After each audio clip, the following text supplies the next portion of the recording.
राजधानी हटी, दुर्घटना घटी। दिल्ली में गला घोटू गैंग का कहर।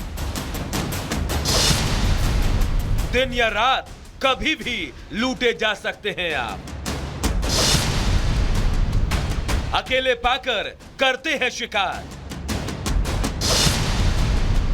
सुनसान सड़कों पर करते हैं वारदात।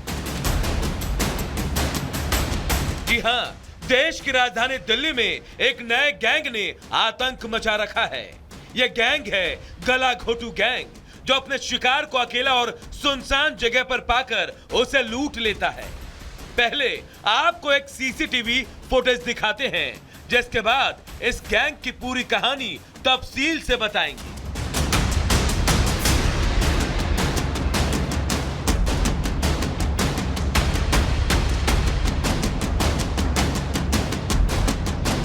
ये तस्वीर है दिल्ली के पालम इलाके की, जहां एक युवक सुनसान सड़क पर चलते हुए जा रहा होता है।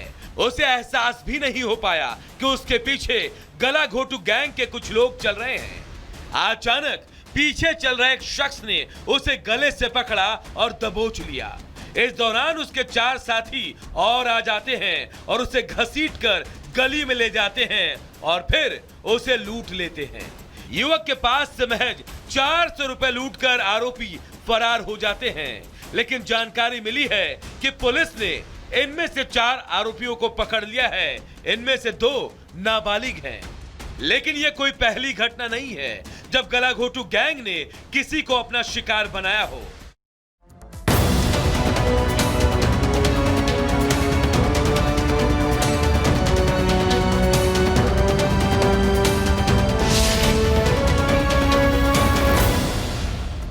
दिल्ली में ड्रग्स के कितने सौदागर, ये बड़ा सवाल है। अब आपको बताएंगे कि ऊपर नमकीन भीतर कोकीन। जी हाँ, एक ऐसी ही जानकारी का बड़ा खुलासा हुआ है राजधानी दिल्ली से, जहां पर ड्रग्स की यानी कि कोकीन की बड़ी खेप बरामद हुई है। इसकी कीमत 2000 करोड़ बताई जा रही है। सवाल बड़ा है कि आखिर सप्लाई कहां से हो रही थी, किसका कनेक्शन है, क्योंकि पिछली बार जो मामला सामने आया था उसमें कांग्रेस का हाथ सामने मिला था। पूरी खबर इस रिपोर्ट में देखिए।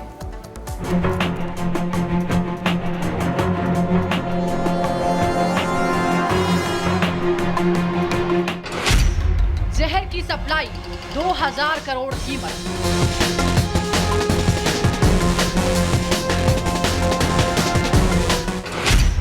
नशे का व्यापार, कांग्रेस का साथ।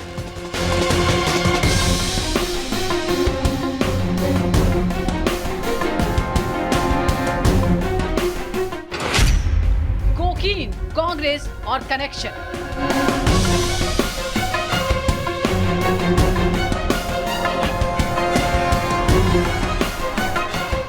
ये रिश्ता आखिर क्या कहलाता है? सवाल इसलिए क्योंकि अपने स्पेशल मिशन के तहत दिल्ली में जब 5000 करोड़ की कोकीन पुलिस ने जब्त की, तो कांग्रेसी कनेक्शन सामने आने के आरोप लगे थे। तो क्या इस बार भी कोई कांग्रेसी जहरीले सप्लाई के इस खेल में शामिल है? दिल्ली पुलिस की स्पेशल सेल इस वक्त अपने स्पेशल मिशन पर है, जिसे ड्रग तस्करों की नींद उड़ी हुई है। पहली बड़ी सफलता के बाद स्पेशल टीम रमेश नगर इलाके में ऑपरेशन के लिए पहुंची। ग्राउंड फ्लोर पर बने एक छोटे से गोदाम में छापा मारा तो आंखें खुली की खुली रह गई। स्पेशल टीम ने करीब 200 किलो कोकीन बरामद की। अंतर्राष्ट्रीय बाजार में इसकी कीमत करीब 2000 करोड़ के आसपास है। ये पूरी बरामदगी हाल ही में बरामद 5000 करोड़ की ड्रग्स के मामले की जांच और शिकंजे में आए आरोपियों से पूछताछ के आधार पर की गई है। और इसीलिए सवाल उठ रहे हैं कि इस बार भी कोई कांग्रेसी कनेक्शन तो नहीं है। दरअसल इससे पहले दिल्ली के महिपालपुर में दिल्ली पुलिस की स्पेशल टीम ने छापा मारा था, तो बड़े जहरीले खेल का भंडाफोड़ हुआ था। 2 अक्टूबर 2024 को दिल्ली के महिपालपुर में छापा मारा, रमेश नगर में धावा बोला। महिपालपुर से करीब 5600 करोड़ का कोकीन जब्त किया गया। रमेश नगर से जब्त कोकीन की कीमत करीब 2000 करोड़ की बताई जा रही है। महिपालपुर में चल रहे ड्रग्स के इस खेल में कांग्रेस का एक कार्यकर्ता शामिल था। अब सवाल ये है कि यहाँ कौन है जो इस पूरे खेल को हैंडल कर रहा था। खैर, इस बार किसका कनेक्शन और किसका साथ है, आरोपी कौन है, ये तो जांच के बाद साफ हो ही जाएगा। लेकिन इतना तो तय है कि राजधानी दिल्ली में बैठा कोई बड़ा खिलाड़ी इस नेटवर्क को कंट्रोल कर रहा है। ऐसे में देश के युवाओं को सावधान रहने की जरूरत है। Bureau report, Republic Bharat. और इसी बीच महादेव बेटिंग ऐप मामले में बड़ी खबर सामने आ रही है, यानी कि मास्टरमाइंड महादेव बेटिंग ऐप मामले का सौरभ चंद्राकर, जिसको भारत लाने की तैयारी हो रही है और आखिरी चरण में ये तैयारी चल रही है। तो बड़ी खबर आपको बता दें, महादेव बेटिंग ऐप मामले से जुड़ी हुई दुबई में गिरफ्तार हुआ सौरभ चंद्राकर, जिसको अब भारत लाने की तैयारी हो रही है। अंतिम चरण में प्रत्यर्पण की प्रक्रिया है। महादेव बेटिंग ऐप का मास्टरमाइंड है सौरभ। बिल्कुल, मास्टरमाइंड सौरभ चंद्राकर की दुबई से गिरफ्तारी हुई है। हमारे संवाददाता जतिन हमारे साथ जुड़ गए हैं। जतिन, और क्या कुछ जानकारी मिल रही है इससे जुड़ी हुई?